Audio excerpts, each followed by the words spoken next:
So this is the pancreas. Of course, we can actually see again the high basophilic colors, and if we zoom in, we can actually see the areas right here that resemble that actually they are the pancreatic islets, and this is a distinguishing point between the pancreas and the parotid gland. So if we zoom in, we can actually see the serous, the acini.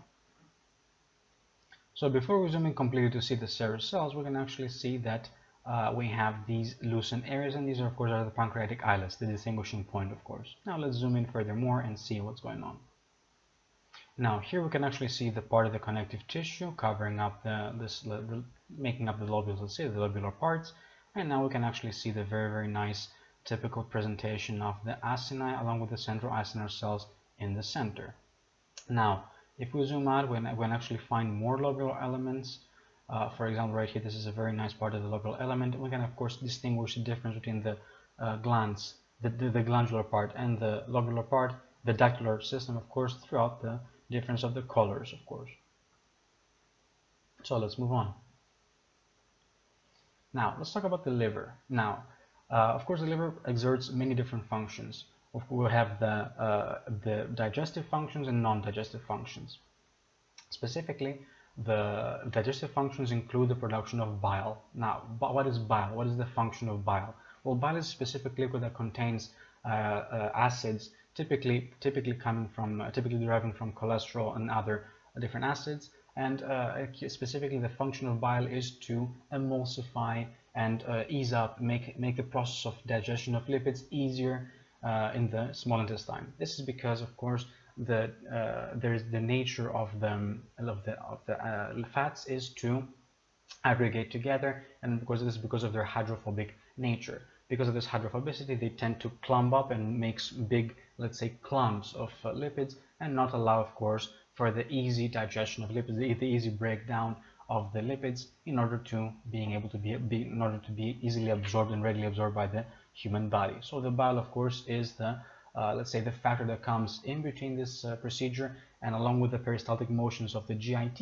it assists the breakdown of this big, let's say, clumps of lipids to smaller ones that can be, of course, after some time be degraded and being able to be absorbed by the enterocytes and pass in the lymphatic system.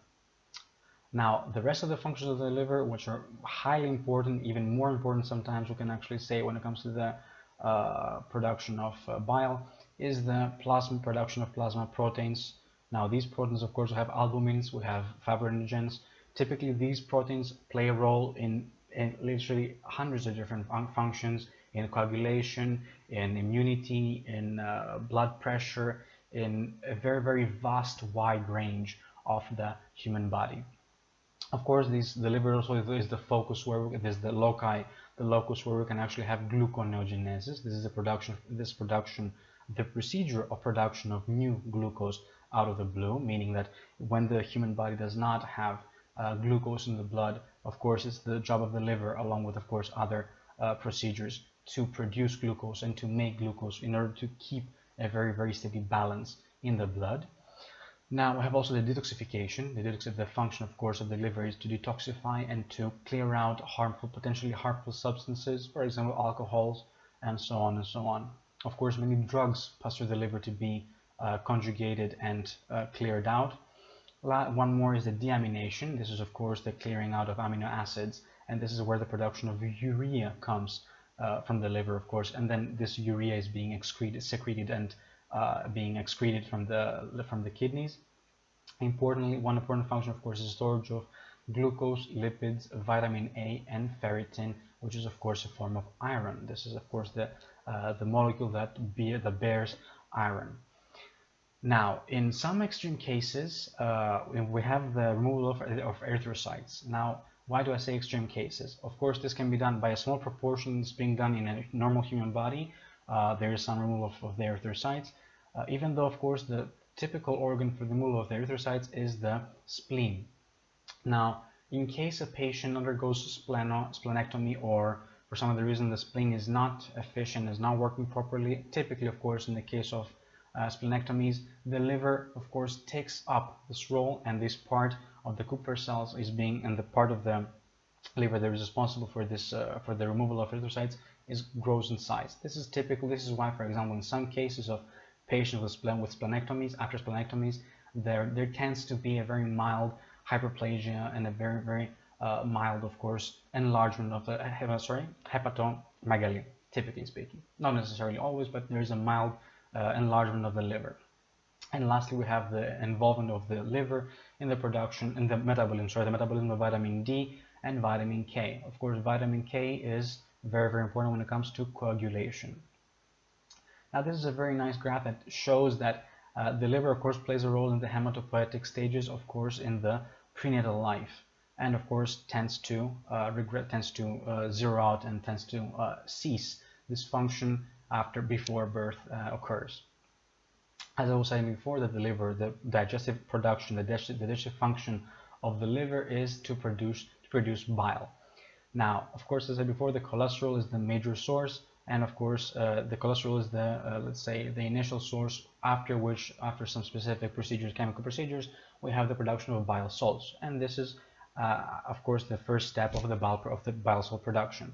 Now, after this is a very nice picture being taken from Costanzo's book of Basic Physiology. This is an incredible book that I cannot recommend enough if you want to truly understand physiology. I have no reason. I'm just simply saying this as a student. I'm not, of course, affiliated with the author or anything like that.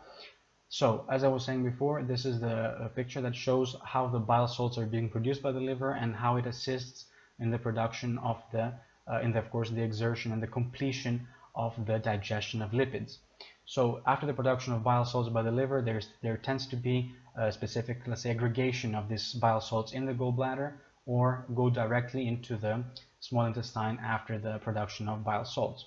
Now, the gallbladder, the prime function of the gallbladder is, of course, to store this bile, and to secrete it in case of positive stimulus. This is typically the CCK, cholecystokinin.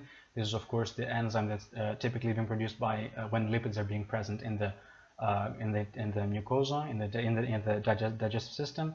And of course, after the CCK production, there's the secretion of the bile salts into the duodenum, and after some time, after the whole circle being completed, there is the reabsorption of the bile salts back to the liver. Now, of course, this is not a perfect procedure. Not all of the bile salts that are being produced also going to be reabsorbed. There's, of course, going to be a loss.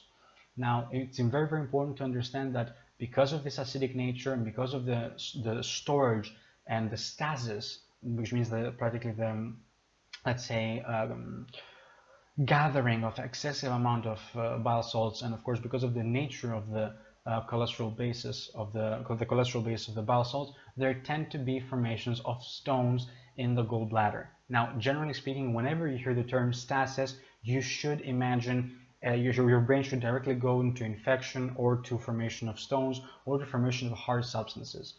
So, for example, when you have an obstruction or stasis in the blood, you typically have coagulation, typically have the formation of a clot. When, for example, there is a stasis in the gallbladder, which is very common in adults, and specifically 50-year-old, typically 30-50-year-old guys or people, there tend to be formation of stones.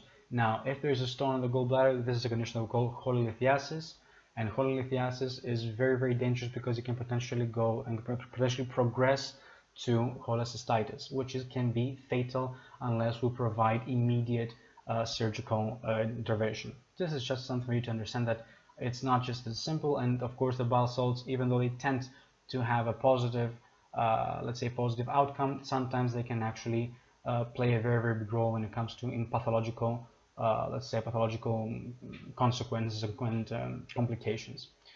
So the gallbladder, of course, is a non-vital organ and can be, of course, being cut out.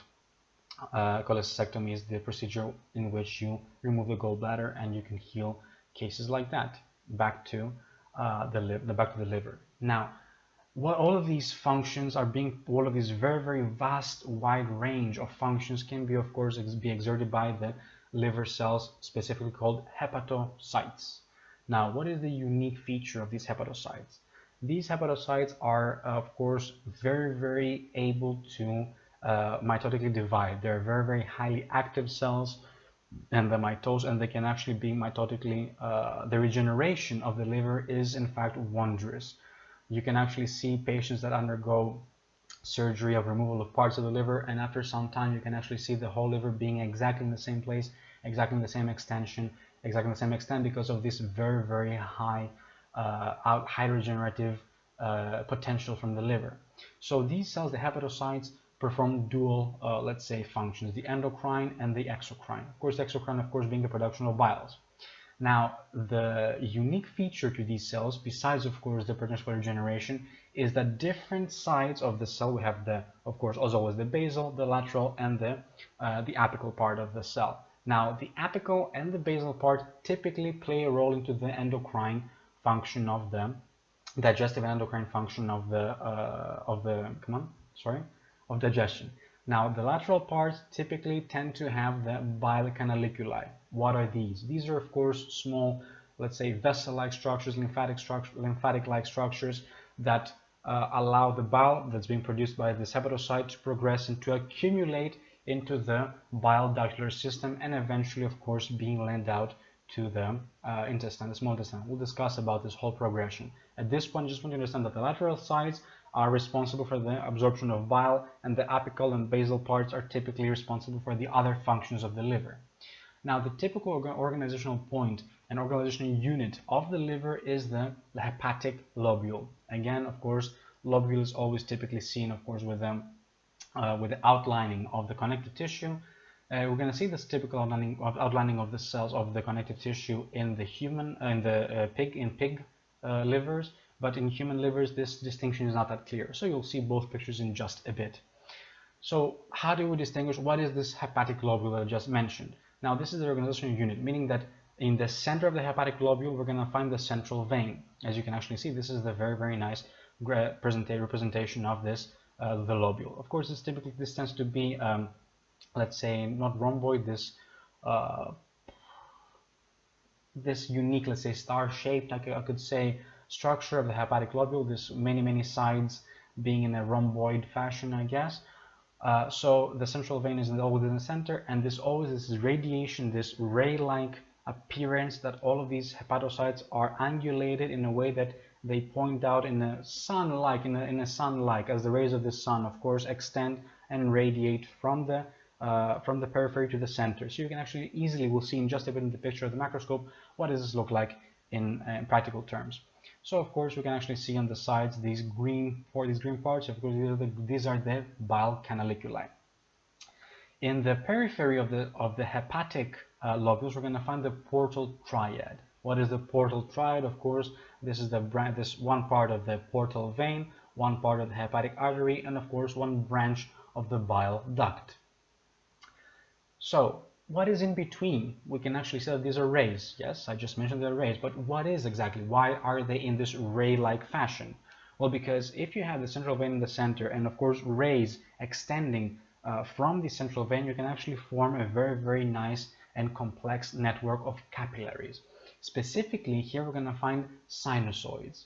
We already discussed what the sinusoids are in the video with the circulatory system, but in short, the sinusoid is, again, the appearance of a very nice smooth endothelial cell which is discontinuous. There are small gaps between one endothelial cell and the other, and of course the basal membrane is of course pierced, and there are very big gaps when it comes to the from one end to the very other end. The question is, why do we have sinusoids in the liver?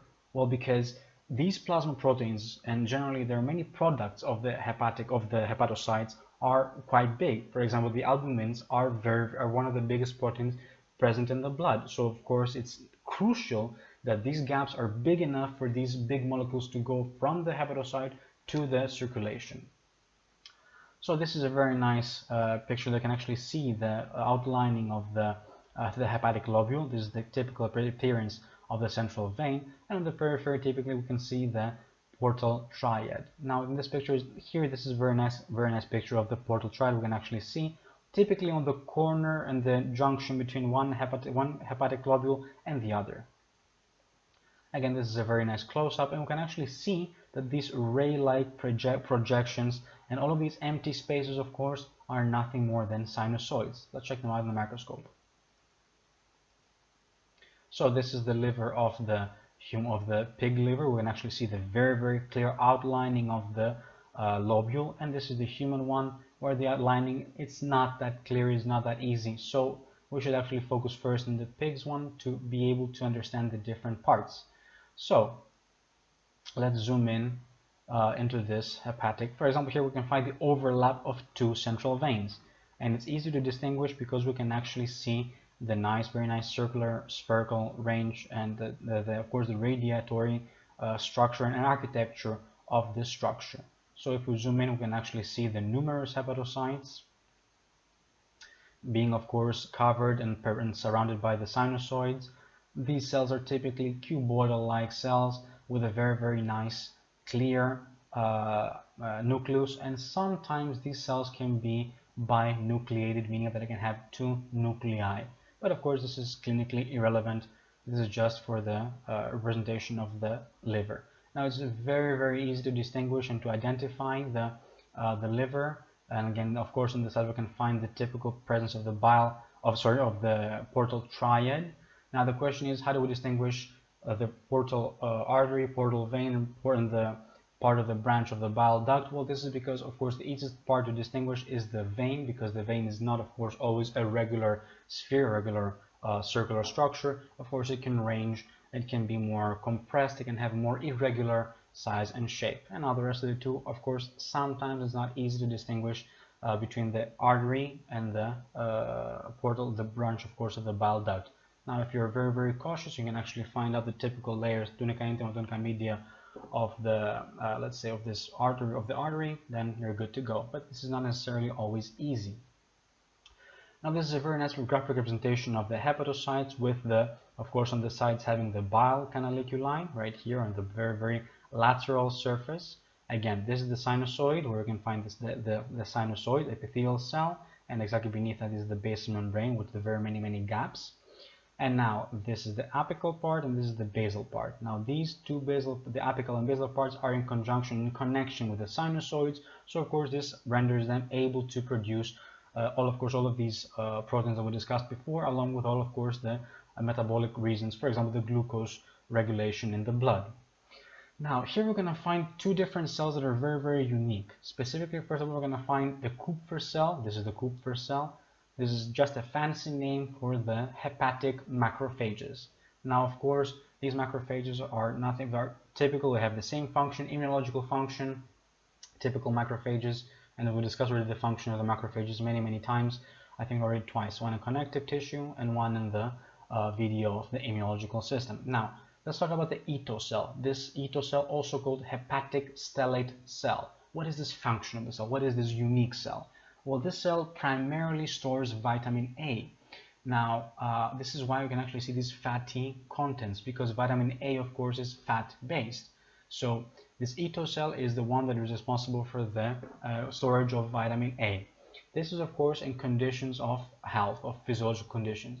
In pathological conditions, in injury, in case of injury or infection, this cell can, of course, transit and change and transit into a myopithelial cell, and to form, of course, this let's say, that's why we find in alcoholic livers this spongy appearance. This is because of the function of the Ito cell, and they can, of course, transit into an injury, like then a cell that, of course, best adjusts to injury. Now, these injury conditions, of course, make these Ito cells transit to myoepithelial cells, and this is, of course, one of the very common pathological conditions, for example, in the cirrhosis of the liver. Now, let's move on and talk about a bit, of course, not to forget, they also respond for the production of ECM, of extracellular matrix, and cytokine production. Cytokine, why do we care about cytokines at this point? Because, again, cytokines are the molecules that regulate the, of course, not only, of course, the immunological cells, for example, here the Kupffer cells, but of course, these are the molecules that play a very big role when it comes to the cell organization and cell locations. So, this is a very nice, again, representation of the bile canaliculi and how the bile canaliculi system progresses and ends up in the, of course, in the liver, in the small intestine. So first up, we're going to have the bile canaliculi, which are in the lateral surfaces of the hepatocytes. Then these bile canaliculi are going to they're going to come together to form the bile ductures. Then after this many bile ducts are going to of course come together to form the bile canals of herring, and in the end we're going to have the bile ducts, the bigger bile ducts that in the end will converge and come to form the common hepatic duct. Now the common hepatic duct and the cystic duct will of course come together to form the common bile duct before they are being emptied out in the small intestine. So one important thing to talk about is the cholangiocytes. These are cholangiocytes. These are the lining, the epithelial lining, of course, of the bile ductules. Now, you're going to hear also the terms portal lobule, hepatic lobule, and hepatic acinus. What is this, and why do we care about them? Well, the structure you saw, it is what it is. Meaning what? Still, the structure of the hepatic, the central vein is going to be the same, portal is going to be the same. Now, the question is, how do we view it? Meaning what? Meaning that if a researcher or if someone wants to view the liver from a different point of view, they will see different structures. For example, if someone does a research that wants to determine the amount of oxygenation and amount of course, perfusion at the different locations of the lobules receive, he's going to work with the hepatic acinus. Of course, this is a different representation of the lobules and how do we view them. For example, the hepatic lobule, the one we've already discussed, with the and has the center, and the center, of course, is the central vein, the hepatic lobule. It emphasizes the endocrine function of the liver, specifically the uptake of plasma factors. Now, the portal lobule emphasizes the bile secretion. Of course, the center for them is going to be the portal triad, because this is where we're going to find the bile ducts. And lastly, if we want to really, our point of interest and our point of focus is the perfusion and the amount of oxygen that this specific area receives, of course, the center is going to be the arteries, nothing more, of course. So we're going to distinguish three zones: zone 1, zone 2, and zone 3. Zone 1, which is the closest to the arteries, is going to be the one that is the most highly oxygenated, and of course the most resistant to injury and ischemia. Always, never forget this connection. The more vessels you have in an area, the better the chances is for healing, for regeneration, and proper regaining of function. Never forget this. So don't get confused when you hear the terms portal lobule or hepatic acinus. This is exactly the same structures, but the center of focus is different. But it's exactly the same structures, exactly the same architecture, everything exactly the same. Just the point of focus changes, and that's it. So lastly, let's talk about the gallbladder. Now, this organ is already discussed. The function of this organ is to collect bile, and after some point, after the CCK secretion and CCK, let's say, stimuli, to secrete and to produce and to excrete the content of the bile duct. And this, of course, is going to be done with the organized contraction of the smooth muscles. Now, let's see the tunicas, the layers of the vesica felea in Latin, and in English, of course, the gallbladder. We have the tunica mucosa, the layer of the mucous layer. Exactly beneath is going to be the tunica muscularis, the one that, of course, has the smooth muscles. And last, we're going to have the tunica serosa or adventitia, depending on the location. Some points are going to have serosa, some points are going to have adventitia. Now, why do we care so much, and how can we be sure that this structure that we see is the gallbladder? Because let's be honest, the logic and the architecture of first mucus, then muscle, then serosa adventitia is very, very common throughout the whole GIT. Well, there's a special trick. Specifically, the gallbladder is, of course, again, we have the typical columnar cell, simple columnar epithelium with microvilli on top. This is, of course, the lamina propria. And now we start from the tunica muscularis, as it is right here in the bottom layer. And then lastly, we're going to have the adventitia or serosa, depending on the location. So how do we distinguish, how do we know this, for example, this is the gallbladder and not any other part of the GIT? Well, because we're going to have this very, very unique feature of these bridges. Now we can see the projection of the mucosa, and these folds, of course, are connected, and they seem connected. This connection of two different, let's say, folds or different projections is not very common, and can most certainly be found, of course, in the vesica felea and the gallbladder. For example, this is one more, or this is again one more. So it's fairly easy to identify the function, the gallbladder, of course, when you see it in a macroscope. So this is everything we discussed about so far. We discussed every part of the GIT. We discussed all the glands that play a role in the digestion, and this is where everything comes together to see and to make a review of the digestion. In this part, I'm going to use tables, of course, again from Linda Constanzo, from this wonderful book. Now, we're going to have first all the secretions that we discussed. Again, this in the mouth and the saliva, we're going to have production of bicarbonate acids, of potassium. And now when it comes to enzymes of digestion, alpha amylase and lingual lipase. So this is going to be the first phase. We're going to start degrading and digesting fats and small amount of course, in starch. This is the first stage. The second stage is going to be found in the gastric mucosa, where the chief cells are going to produce these two contents, trypsinogen, which is of course specifically a protease, an intrinsic factor which plays a role into the vitamin B12 absorption. Now, the next step is going to be the pancreas. In the pancreas, we're going to find, of course, all the different range of digestive enzymes. We're going to find, of course, the pancreatic lipase. We're going to find the alpha amylase. We're going to find the proteases. And most importantly, we're going to find specifically here trypsinogen. And trypsinogen is going to be the enzyme that activates all of the rest of the enzymes in the pancreatic granules. Now, of course, these are the hormones. You should actually focus on these parts when you actually see them in physiology. This is just a very quick overview. And now this is the table that actually covers up everything, how the human body practically digests all the different types of sources of carbons, of saccharides, of proteins, and of lipids. So in the beginning, in carbohydrates and saccharides, we're going to have the first step in the alpha amylase of the saliva. Then we're going to have the alpha amylase of the pancreas. So these two are going to be the ones that cleave into the polymer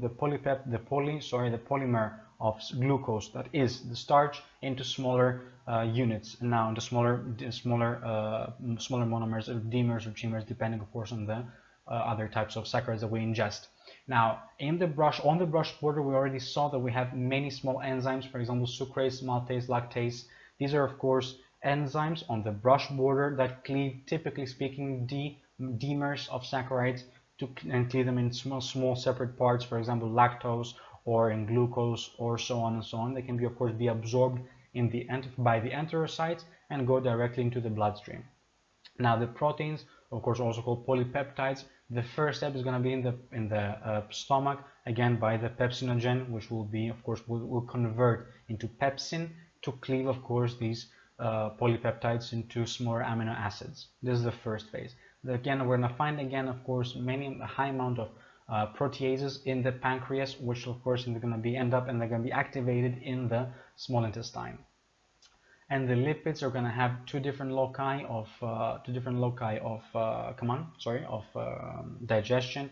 The lingual lipase, as we said, which has been produced by the back of the tongue, and the pancreas is going to produce lipases, phospholipases, and cholesterol ester hydrolases. We didn't discuss about these, but this is of course very important to mention. These are enzymes, specific enzymes of lipases from the pancreas. Now, this is pretty much the overview of how all of the different components of the food, of the ingestion, is being in the end converted and sectioned into tiny minuscule monomers that can readily be absorbed by the human body, processed and used of course in order to produce energy and to maintain the many functions of the human body. Thank you very much.